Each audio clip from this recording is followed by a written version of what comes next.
Hi friends, కూటమి ప్రభుత్వం అధికారంలోకి వచ్చిన వెంటనే నిరుద్యోగ యువతకు ఉపాధి మార్గాలు చూపించాలి అనే లక్ష్యంతో ఇక్కడ ఖాళీగా ఉన్న రేషన్ దుకాణాలతో పాటు ఇక్కడ రేషన్ లబ్ధిదారులకు దగ్గరలోనే రేషన్ షాపు ఉండాలి అనే లక్ష్యంతో రేషన్ షాపుల పునర్వ్యవస్థీకరణ చేపట్టి కొత్తగా మరికొన్ని రేషన్ దుకాణాలను అయితే తీసుకురావడం జరిగింది. ఇప్పటికే ఖాళీ ఉన్న రేషన్ దుకాణాలు కొత్తగా ఏర్పరిచిన రేషన్ దుకాణాలకు భర్తీ ప్రక్రియ చేపడుతూ జిల్లాల వారీగా ఇక్కడ నోటిఫికేషన్ విడుదల చేస్తూ ఉండగా నేను కూడా ఎప్పటికప్పుడు జిల్లాల వారీగా డివిజన్ల వారీగా ఈ రేషన్ దుకాణాల భర్తీకి సంబంధించి నోటిఫికేషన్ వివరాలను తెలియజేస్తూ వస్తూ ఉన్నాను.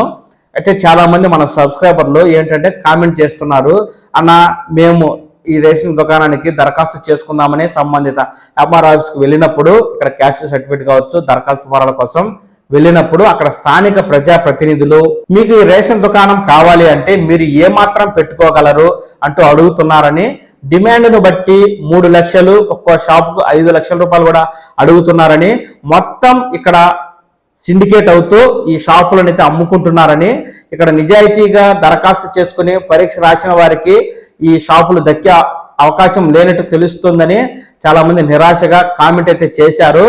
నేను కూడా వారికి రిప్లై ఇచ్చాను. ఏంటంటే ఈ రేషన్ దుకాణాల భర్తీ ప్రక్రియ అనేది పరీక్ష ఆ తర్వాత ఇంటర్వ్యూ ఆధారంగా ఉంటుంది. వీటిలో ఎవరికైతే ఎక్కువ మార్కులు వస్తాయో వారికి మాత్రమే రేషన్ దుకాణం అనేది దక్కుతుంది. కాబట్టి మీరు నిజాయితీగా చదువుకుని ఈ పరీక్షకు అటెండ్ అయ్యి ఇంటర్వ్యూకి కూడా అటెండ్ అయ్యి అధిక మార్కులు తెచ్చుకోండి, మీకు తప్పకుండా రేషన్ దుకాణం అయితే వస్తుందని నేను వారికి ధైర్యం చెప్పడం జరిగింది. ఆ విధంగా చాలా మంది ఈ రేషన్ దుకాణాలకు దరఖాస్తు అయితే చేసుకున్నారు. ఇందులో భాగంగా ఈ విజయవాడ రెవెన్యూ డివిజన్ పరిధిలో 111 దుకాణాలకు గాను 1200 మంది ఈ నెల 22వ తేదీన కేవీఎన్ కళాశాలలో అయితే పరీక్ష రాశారండి. అయితే పరీక్ష రాసిన 4 రోజులైనా ఇంకా అధికారులు అయితే ఫలితాన్ని విడుదల చేయడం లేదని అభ్యర్థులు అయితే ఆందోళన చెందుతున్నారు.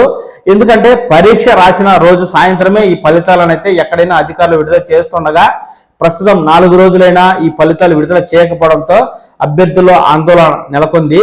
ఈ ఆందోళనను మరింత పెంచుతూ ఇక్కడ మనకు తాజాగా ఆంధ్రజ్యోతిలో అయితే వార్త వచ్చిందండి.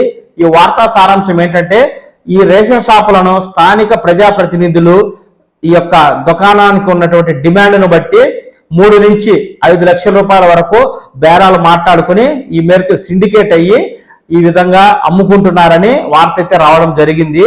ఈ వార్తా సారాంశం ప్రకారం ప్రస్తుతం ఈ యొక్క ఎగ్జామ్ జరిపారు కానీ దీనికి సంబంధించి కీ కూడా వదలలేదని, కీ వదిలినట్టయితే ఎవరైతే అభ్యర్థులు పరీక్ష రాశారో వారికి సంబంధించి మాకు ఇన్ని మార్కులు వచ్చాయి అని ఒక అందాసుగా అయితే వారికి తెలుస్తుంది. తాము పరీక్షలో పాస్ అయ్యామా ఫెయిల్ అయ్యామా అనే విషయాలు అయితే వారికి తెలుస్తుంది. ఆ తర్వాత వారైతే ఇంటర్వ్యూకి హాజరయ్యేందుకు ప్రిపేర్ అవ్వచ్చు. కానీ 4 రోజులైనా ఈ ఎగ్జామ్ ఫలితాలు ప్రకటించకపోవడం, డిసెంబర్ 27, 28 తేదీల్లో ఈ షాపులకు సంబంధించి ఇంటర్వ్యూ కూడా నిర్వహిస్తున్నట్టు అధికారులు షెడ్యూల్ విడుదల చేయడంతో ఇక్కడ అభ్యర్థుల్లో తీవ్ర ఆందోళన గందరగోళం అయితే నెలకొందండి. ఎందుకంటే వారు పాస్ అయ్యారా ఫెయిల్ అయ్యారా అనే విషయం తెలిస్తేనే కదా ఇంటర్వ్యూకి అటెండ్ అవ్వడానికి ప్రిపేర్ అయ్యేది. ఈ విధంగా అభ్యర్థులు ఓ పక్క గందరగోళంలో ఉంటే ఇక్కడ రెవెన్యూ డివిజనల్ స్థాయి అధికారులకు పెద్ద ఎత్తున సిఫార్సులు అయితే వెళ్తున్నాయట. ఇతను మా అభ్యర్థి, వీరు మావారు, వీరికే రేషన్ షాపు కేటాయించాలి, ఆ విధంగా చర్యలు తీసుకోండి అంటూ కూడా ఇక్కడ స్థానిక ప్రజాప్రతినిధులు రెవెన్యూ డివిజన్ స్థాయి అధికారులపై ఒత్తిడి తీసుకొస్తున్నట్టు తెలుస్తోంది.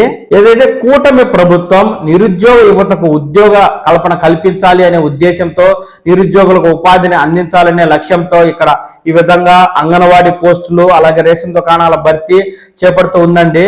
కూటమి ప్రభుత్వం అధికారంలోకి వచ్చి కేవలం 6 నెలలే అయినప్పటికీ ఇక్కడ వేల సంఖ్యలో రేషన్ దుకాణాలు అలాగే ఈ అంగన్వాడీ పోస్టులు ఎప్పటి నుంచో ఖాళీగా ఉన్నాయి.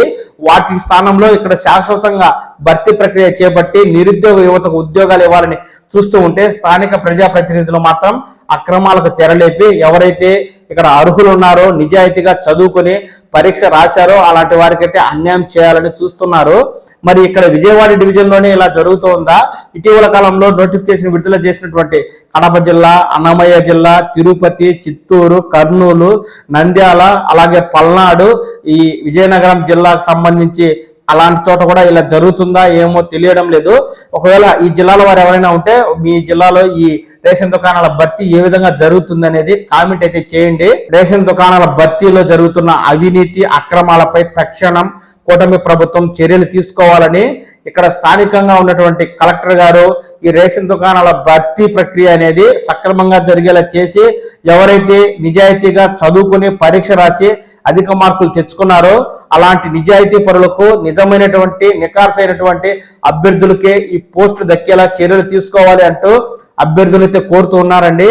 తక్షణం కూటమి ప్రభుత్వం కూడా స్పందించి ఈ యొక్క రేషన్ దుకాణాల భర్తీ ప్రక్రియ సక్రమంగా జరిగేలా చర్యలు తీసుకోవాలని మన పవన్ టాక్స్ తెలుగు ఛానల్ ద్వారా నేను కూడా ప్రభుత్వాన్ని కోరుతున్నాను.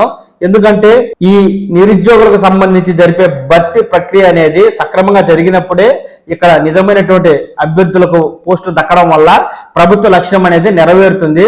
అలా కాని పక్షంలో 3 నుంచి 5 లక్షల రూపాయలు పెట్టుకోగలిగిన వారికి అర్హత లేకపోయినా అక్రమంగా ఈ రేషన్ షాప్ రావడం అనేది అన్యాయం. కాబట్టి నిజమైన అభ్యర్థులకే రేషన్ షాపు దక్కాలి. కాబట్టి కూటమి ప్రభుత్వం ఇకనైనా చర్యలు తీసుకొని ఈ రేషన్ షాపుల భర్తీ ప్రక్రియ అనేది సజావుగా సాగేలా చర్యలు తీసుకోవాలని కోరుకుంటున్నాను. నమస్కారం.